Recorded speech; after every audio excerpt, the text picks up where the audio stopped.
Ganito lang po, ano, isasaw-saw na lang sa bagong. Ako si Aida Pusidio, asawa ni Lokini Pusidio.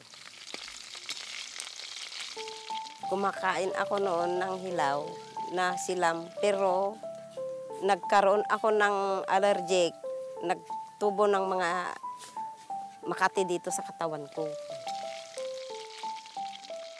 Sinunog ang nanay ko yung hilaw na silam, tsaka dinikdik, ipinainom sa akin. Tapos ano nangyari? Nawala.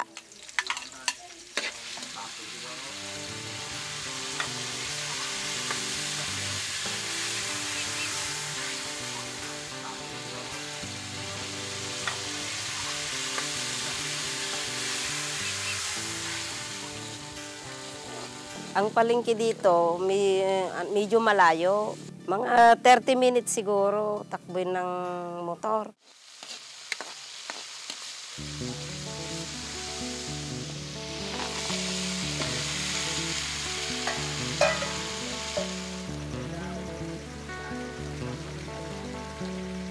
Mga gulay, kung sino na ang nandyan, ayan na. Eh kung walang huling silam, wala. Mangantayon! Manganay!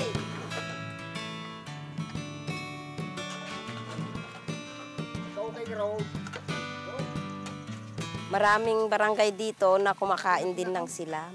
Hindi lang kami, hindi lang dito. Wala pa sa pamilya ang nagkasakit dahil sa silam.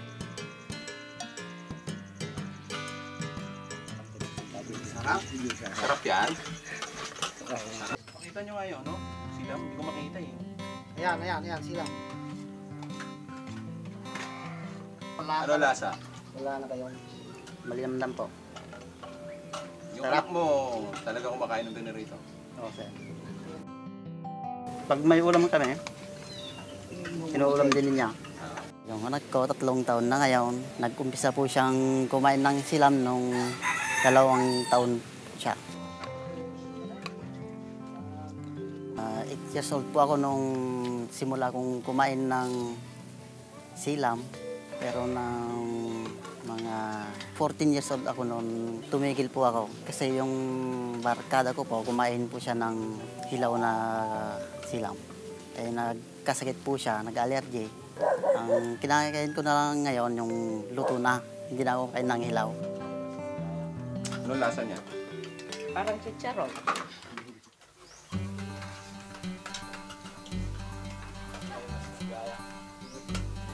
Bali yung kwan po, yung luto, mas masarap po siya kasi luto na siya at may ingredients na po siya. Hindi lang naman silam-silam ang kinakain namin.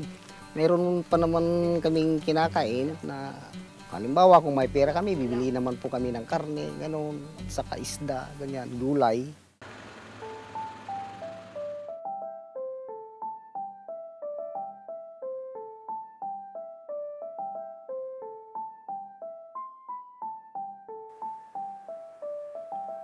Ang silam-silam ay isang katidid, no?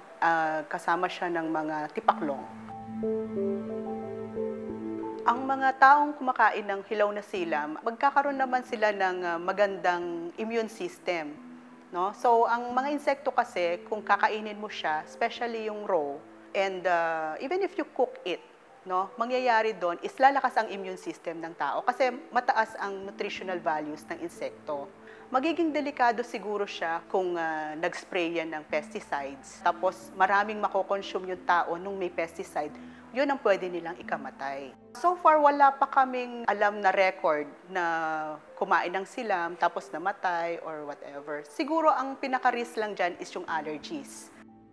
Ang silam kasi, kung gusto mo siya maging ligtas na kainin, ang preparasyon ang una. So, yung iba ginagawa nila, binabanlian nila yan ng tubig na mainit.